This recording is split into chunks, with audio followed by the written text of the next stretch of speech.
Hari Om welcome back to Hanidhwani youtube channel. ಎಲ್ಲರೂ ಹೇಗಿದ್ದೀರಾ? I hope all are doing good. ಎಲ್ಲರ ದಿನನೂ ಕೂಡ ತುಂಬಾ ಚೆನ್ನಾಗಿದೆ ಅಂತ ಭಾವಿಸ್ತೀನಿ. ಇವತ್ತು ಸಂಕಷ್ಟ ಚತುರ್ಥಿ. ವಿನಾಯಕನ ಬಗ್ಗೆ ಕೆಲವೊಂದು ಮಾಹಿತಿಗಳು ನಾನು ತಿಳ್ಕೊಂಡಿರೋದನ್ನ ನಿಮ್ಮ ಜೊತೆ ಶೇರ್ ಮಾಡ್ಕೊಳ್ತಾ ಇದ್ದೀನಿ. ಅದೇನಂತಂದ್ರೆ ಗಣಪತಿ ಕಿವಿಗಳು ಅಗಲವಾಗಿರೋದಕ್ಕೆ ರೀಸನ್ ಏನು ಅಂತಂದ್ರೆ ಇತರರು ಹೇಳುವ ಮಾತುಗಳನ್ನು ಗಮನದಿಂದ ಆಸಕ್ತಿಯಿಂದ ಕೇಳಬೇಕು ಎನ್ನುವುದಕ್ಕಾಗಿ. ವಿನಾಯಕನ ದೊಡ್ಡ ಹೊಟ್ಟೆಗೂ ಕೂಡ ಅರ್ಥ ಇದೆ. ಅದೇನಂತಂದ್ರೆ ಪ್ರಪಂಚದಲ್ಲಿ ಎಷ್ಟೋ ಕಷ್ಟ ನಷ್ಟಗಳನ್ನು ಮನುಷ್ಯ ಎದುರಿಸಬೇಕಾಗುತ್ತೆ. ಇದೆಲ್ಲವನ್ನು ಕೂಡ ಅವನು ಉಂಡು ಜೀರ್ಣಿಸಿಕೊಳ್ಳಬೇಕು ಎನ್ನುವುದಕ್ಕಾಗಿ ವಿನಾಯಕನ ದೊಡ್ಡ ಹೊಟ್ಟೆ ಒಂದು ಸಂಕೇತವಾಗಿದೆ. ಮನುಷ್ಯ ತನ್ನ ಬುದ್ಧಿಶಕ್ತಿಗಳನ್ನು ಬೆಳೆಸಿಕೊಳ್ಳಬೇಕು ಎನ್ನುವುದರ ಸಂಕೇತವೇ ವಿನಾಯಕನ ಸೊಂಡಿಲು. ಬೃಹತ್ತಾಗಿರುವ ಈ ಸೊಂಡಿಲಿನಿಂದ ನೆಲದ ಮೇಲೆ ಬಿದ್ದಿರುವ ಅತಿ ಪುಟ್ಟ ಸೂಜಿಯನ್ನು ಎತ್ತಿ ಬಿಡಲು ಸಾಧ್ಯ. ಅದೇ ಸೊಂಡಿಲಿನಿಂದ ಒಂದು ಬೃಹತ್ ಮರವನ್ನು ಕೂಡ ಬೇರು ಸಮೇತ ಕಿತ್ತು ಬಿಸಾಡಬಹುದು. ಮನುಷ್ಯ ತನ್ನ ಆಸೆ, ದುರಾಸೆ, ಪ್ರತ್ಯೇಕತಾ ಮನೋಭಾವಗಳನ್ನು ಕಿತ್ತೆಸೆದಾಗ ಮಾತ್ರ ಅವನು ಸಂತೋಷವಾಗಿರಲು ಸಾಧ್ಯ ಎಂದು ಹೇಳುವುದೇ ವಿನಾಯಕನ ಮುರಿದ ದಂತದ ಅರ್ಥ. ಆಸೆಗಳನ್ನು ಕಡಿದು ಎಸೆಯಬೇಕು ಎಂದು ಹೇಳುವುದಕ್ಕಾಗಿಯೇ ಅವನ ಕೈಯಲ್ಲೊಂದು ಚಿಕ್ಕ ಕೊಡಲಿ. ಈ ವಿಚಾರಗಳನ್ನೆಲ್ಲ ಒಂದು ಕಿವಿನಲ್ಲಿ ಕೇಳ್ಬಿಟ್ಟು ಇನ್ನೊಂದು ಕಿವಿ ಮೂಲಕ ಬಿಟ್ಬಿಡ್ಬಾರ್ದು. ಮೆದುಳಿಗೆ ಕಳುಹಿಸಿಕೊಡಿ. ಯಾವುದು ಸರಿಯಾದ ವಿಚಾರ, ಯಾವುದು ಸರಿಯಲ್ಲದ ವಿಚಾರ ಎನ್ನುವುದು ನಿಮ್ಮ ಬುದ್ಧಿಯೇ ನಿರ್ಧರಿಸಲಿ. ಇದು ನಾವು ನಮ್ಮ ಜೀವನದಲ್ಲಿ ತಿಳ್ಕೋಬೇಕಾಗಿರುವಂತ ಒಂದು ಪುಟ್ಟ ವಿಷಯ ಗಣೇಶನ ಬಗ್ಗೆ.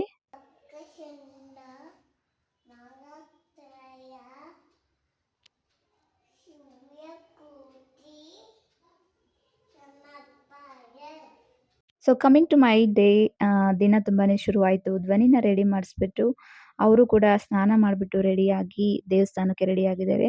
ಪ್ರತಿ ಸಂಕಷ್ಟ ಚತುರ್ಥಿ ನಾನು ಅವ್ರನ್ನ ದೇವಸ್ಥಾನಕ್ಕೆ ಕರ್ಕೊಂಡು ಹೋಗ್ಬಿಟ್ಟು ಆಮೇಲೆ ಸ್ಕೂಲಿಗೆ ಬಿಡ್ತೀನಿ.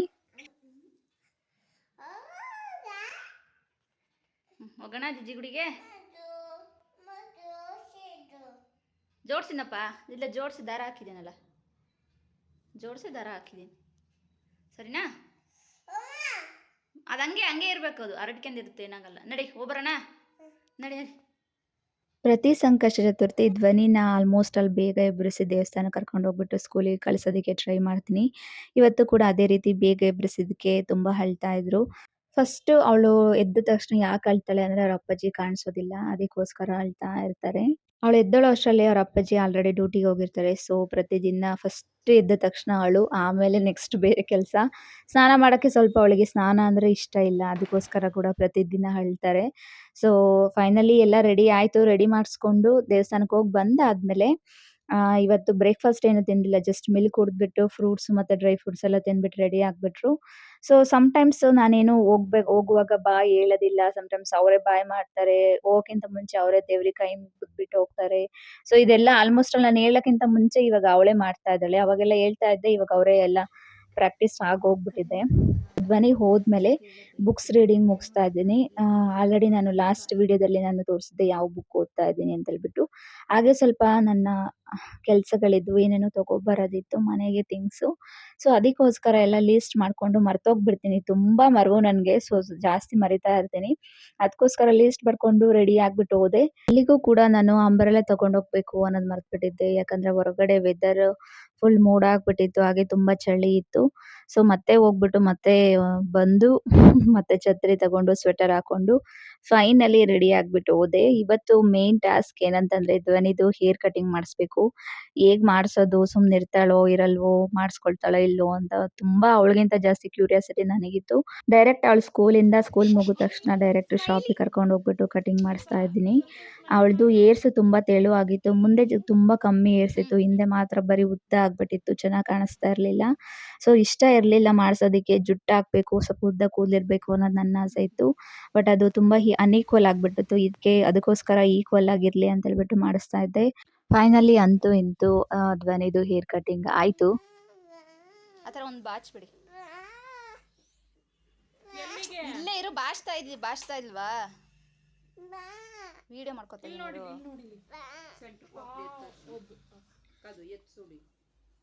ಗೊಂಬೆ ಈ ಕಡೆ ತಿರ್ಗೋ. ತುಂಬ ಕಷ್ಟಪಟ್ಬಿಟ್ಟು ಏರ್ ಕಟಿಂಗ್ ಮುಗಿಸ್ಕೊಂಡು ಕರ್ಕೊಂಡು ಬಂದೆ. ಮನೆಗೆ ಬಂದು ಸ್ನಾನ ಮುಗಿಸ್ಬಿಟ್ಟು ಮತ್ತೆ ಬಾಚ್ಬಿಟ್ಟು ನೋಡೋಣ ಯಾವ ಥರ ಕಾಣಿಸ್ತಾಳೆ ಅಂತ ನೋಡ್ತಾ ಇದ್ದೀನಿ. ಮೊಬೈಲ್ ನೋಡು.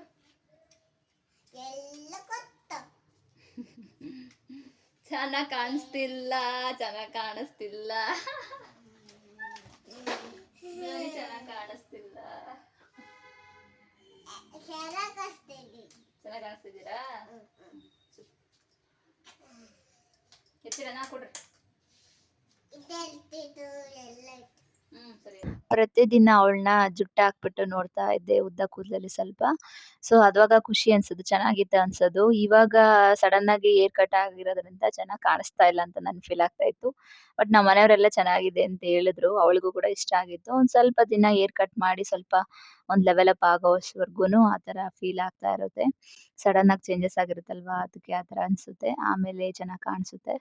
ಧ್ವನಿಗೆ ಊಟ ಮಾಡಿ ಮಲಗಿಸ್ಬಿಟ್ಟು ಮಧ್ಯಾಹ್ನ ಸ್ವಲ್ಪ ಮೆಷಿನ್ಗೆಲ್ಲ ಆಯಿಲಿಂಗ್ ಮಾಡ್ತಾ ಇದ್ದೆ. ಹಾಕಿದ್ದಾನೆ ಒಂದು 15 ಡೇಸ್ ಆಗ್ಬಿಟ್ಟಿತ್ತು. ಅಮ್ಮ ಪದೇ ಪದೇ ಹೇಳ್ತಾ ಇರ್ತಾರೆ, ನೀಟಾಗಿ ಡಸ್ಟ್ ಇಲ್ದಂಗೆ ನೀಟಾಗಿ ಇಟ್ಕೋ, ಆಯಿಲಿಂಗ್ ಮಾಡು ಅಂತೆಲ್ಲ ಹೇಳ್ತಿರ್ತಾರೆ. ಬಿಕಾಸ್ ಅವ್ರದ್ದು ಮಿಷಿನ್ನು, ಏನೇ ಆಗಲಿ ಅವ್ರಿಗೆ ಒಂದು ರೆಸ್ಪಾನ್ಸಿಬಿಲಿಟಿ, ಕೇರ್ ಜಾಸ್ತಿ. ಅದೆಲ್ಲ ಮುಗಿಸ್ಕೊಂಡು ಮತ್ತೆ ರಿಮೈನಿಂಗ್ ವರ್ಕ್ಸ್ ಎಲ್ಲ ಮುಗಿಸ್ಕೊಳ್ತಾ ಇದ್ದೀನಿ ನಾನು ಮನೇಲಿ ಮಾಡ್ತಾ ಇದ್ರೆ ಬೇಜಾನ್ ಕೆಲ್ಸಗಳಿರುತ್ತೆ. ಹುಡ್ಕೊಂಡ್ ಮಾಡಿದ್ರೆ, ಮಾಡಿಲ್ಲ ಅಂತ ಆರಾಮಾಗಿ ಕೂತ್ಕೊಂಡು ಎಷ್ಟು ಕೆಲಸ ಇದ್ರೂನು ಇಂಟ್ರೆಸ್ಟ್ ಇಲ್ಲ ಅಂದ್ರೆ ಮಾಡೋದಕ್ಕೆ ಮನ್ಸೇ ಇರೋದಿಲ್ಲ. ಸೊ ಐರನಿಂಗ್ ಎಲ್ಲ ಮಾಡ್ಬೇಕಾಗಿತ್ತು. ಐರನಿಂಗ್ ಎಲ್ಲ ಮುಗಿಸ್ಕೊಂತಾ ಇದ್ದೀನಿ. ಜೊತೆಗೆ ಸಂಜೆ ಧ್ವನಿದು ಸ್ಟಡಿ ಟೈಮು.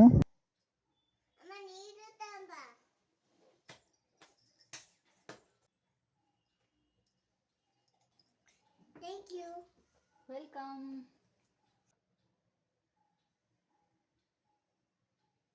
ಹಿಂಗೆ ಓಕೆ. ಇನ್ನೊಂದ್ಸಲ ಬರ್ತೀರಾ? ಅದೆಲ್ಲ ಬಿಡ್ರಿ, ಫಸ್ಟ್ ಬರೀರಿ. ಅಪ್ಪ ಬಂದ ತಕ್ಷಣ ತೋರ್ಸೋಣ. ಅಪ್ಪ ನಿನಗೆ ಇನ್ನೊಂದು ಬಾಕ್ಸ್ ಚಾಕ್ಪೀಸ್ ತಂದು ಕೊಡ್ತಾರೆ, ಕಲರ್ ಕಲರ್ ಪೆನ್ಸಿಲ್ ತಂದು ಕೊಡ್ತಾರೆ, ಕಲರ್ ಕಲರ್ ಸ್ಲೇಟ್ ತಂದು ಕೊಡ್ತಾರೆ. ಸರಿನಾ? ಮತ್ತೆ ಬರೀಬೇಕು. ಅದಕ್ಕೆ ಮತ್ತೆ ಬೇಗ ಬರೀಬೇಕು. ಬರಿತೀರಾ? ತಿಳ್ಕೊಳ್ಳಿ ಅಂತ.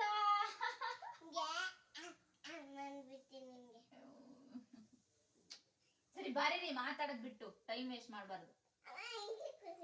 ನೀಟಾಗಿ ಕೂತ್ಕೊ. ಈ ಬರಿ.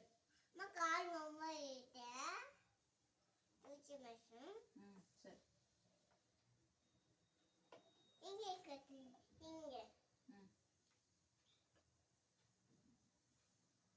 ಎಲ್ಲಿಂದ ಸ್ಟಾರ್ಟ್ ಮಾಡೋದು? ಈ ಗೊಂಬೆ ಇಲ್ಲಿ ಹಿಡ್ಕೊಳ್ರಿ.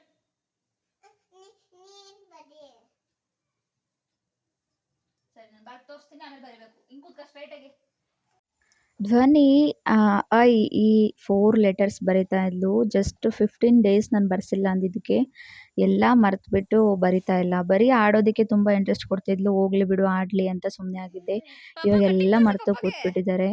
ಸೊ ಅದಾದ್ಮೇಲೆ ಅವ್ರ ಅಪ್ಪಾಜಿ ಬಂದ್ರು. ಪಪ್ಪ ಕಟಿಂಗ್ ತೋರ್ಸು ನಿಂದ. ಪಪ್ಪ ತೋರ್ಸು, ಪಪ್ಪ ಕಟಿಂಗ್ ಹೆಂಗ್ ಮಾಡ್ರು ಅಂತ ಹೇಳು.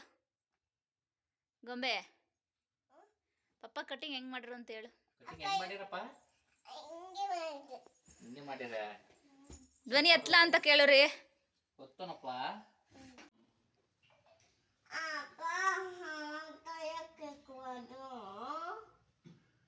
ಹಲೋ.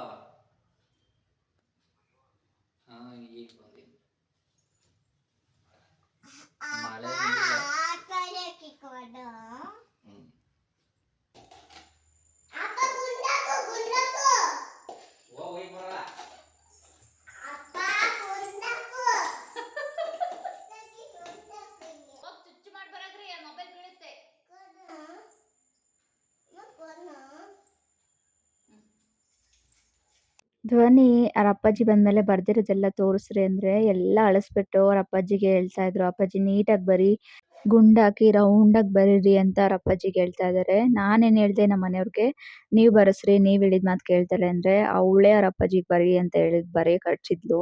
ಸೊ ನೋಡಿ ನಗು ಬರ್ತಾ ಇತ್ತು. ಮುದ್ದೆ ಮಾಡಿದ್ದೆ ಇವತ್ತು, ಮುದ್ದೆ ನುಗ್ಗೆಕಾಯಿ ಸಾಂಬಾರು. ಊಟ ಎಲ್ಲ ಮುಗಿಸ್ಕೊಂಡು ನೆಕ್ಸ್ಟ್ ಫ್ರೈಡೆಗೆ ಕಿಚನ್ ಮತ್ತೆ ಪೂಜೆ ಸಾಮಾನು ಮತ್ತೆ ದೇವ್ರ ಮನೆ ಎಲ್ಲ ಕ್ಲೀನ್ ಮಾಡಿಬಿಟ್ಟು ಧ್ವನಿಗೆ ಮಲಗೋಕ್ಕಿಂತ ಮುಂಚೆ ಹಾಲು ಕುಡಿತಾಳೆ, ಅವಳಿಗೂ ಹಾಲು ಕೊಟ್ಬಿಟ್ಟು ನಾನು ಮಲ್ಗೋದಕ್ಕೆ ಫ್ರೆಶ್ ಅಪ್ ಆಗಿ ಮಾಯ್ಶ್ಚರೈಸಿಂಗ್ ಮಾಡಿಕೊಂಡು ರೆಡಿ ಆಗಿದ್ದೀನಿ. ಈ ವಿಡಿಯೋ ಎಂಡ್ ಮಾಡ್ತಾ ಇದ್ದೀನಿ. ಮುಂದಿನ ವಿಡಿಯೋದಲ್ಲಿ ಮತ್ತೆ ಸಿಗ್ತೀನಿ. ಈ ವಿಡಿಯೋ ನಿಮಗೆ ಇಷ್ಟ ಆಯಿತು ಅಂದ್ಕೊಳ್ತೀನಿ. ಜೊತೆಗೆ ನನ್ನ ಚಾನಲ್ಗೆ ಸಪೋರ್ಟ್ ಮಾಡಿ. ಐ ನೀಡ್ ಯುವರ್ ಬ್ಲೆಸ್ಸಿಂಗ್ಸ್ ಅಂತ ಹೇಳ್ತಾ ಥ್ಯಾಂಕ್ ಯು ಫಾರ್ ವಾಚಿಂಗ್.